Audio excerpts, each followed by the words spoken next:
ఇక్కడ ఈ రెండు 6:30 స్మోక్ కనపడగానే మనం ఇమీడియట్గా ఫైర్ ఆల్ 6:33 కల్లా ఇక్కడ వచ్చేసారు. 9 వచ్చి 5 నిమిషాల్లో మంటలు ఆపేసారు. మనకి మన అదృష్టం ఏంటంటే ఎర్లీ మార్నింగ్ మనకి జరిగింది. అదే ఇప్పుడు 10 తర్వాత వచ్చి ఉంటే పరిస్థితి ఏదో ఒకటి ఇబ్బంది అయ్యేది కదా. బ్యాటరీ రూమ్ ఈవెన్ స్మోక్ అంతలా వచ్చిన తర్వాత కూడా ఎవరో ఒకరు ఇబ్బంది పడేవారు. నేను ఏమంటానంటే మినిమం తీసుకోవాల్సిన ప్రికాషన్స్ కూడా సెక్రటేరియట్లో తీసుకోకపోతే ఎలా అవుతుంది అనుకుంటాను.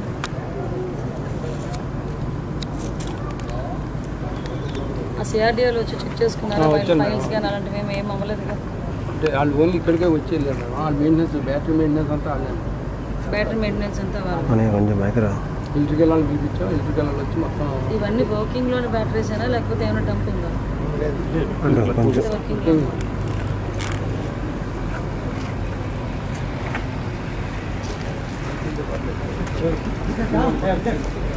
ఈరోజు సచివాలయం సెకండ్ బ్లాక్ దగ్గర బ్యాటరీస్ ఏదైతే ఉంటాయో ఆ రూమ్లోని ఎర్లీ మార్నింగ్ 6:30 ఆ టైంకి ఫైర్ యాక్సిడెంట్ జరిగింది.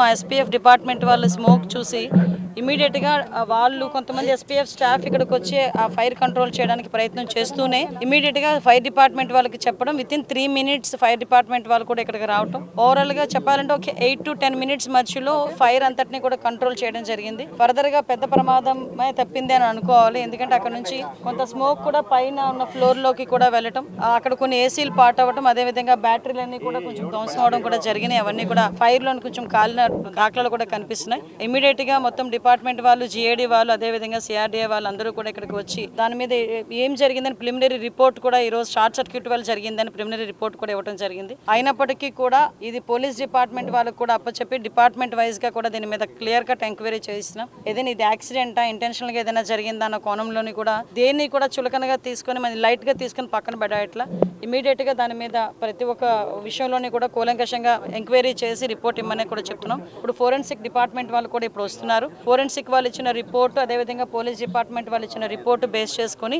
దాని మీద ఫర్దర్ గా చర్యలు అనేది తీసుకుంటాం. ఫర్దర్ గా ఇటువంటి ప్రాబ్లం రాకుండా ఇప్పుడే మేము జేడీ వాళ్ళతో కూడా మాట్లాడడం జరిగింది. ఇమీడియట్ గా సెక్రటేరియట్ మొత్తం కూడా ఫైర్ ఆడిట్ చేసి ఎక్కడెక్కడ మనకి ప్రికాషనరీ ఏంటి ఉన్నాయి, అలారమింగ్ సిస్టమ్స్ ఎక్కడ ఉన్నాయి, ఎక్కడ పనిచేస్తున్నాయి, ఎక్కడ పని చేయట్లేదు, ఇమీడియట్ గా ఆ రిపోర్ట్ కూడా మేము తెప్పించుకొని ఎక్కడ కూడా ఫర్దర్ గా కూడా ఎటువంటి యాక్సిడెంట్లు జరగకుండా ఉండే బాధ్యత కూడా మేము తీసుకుంటాం.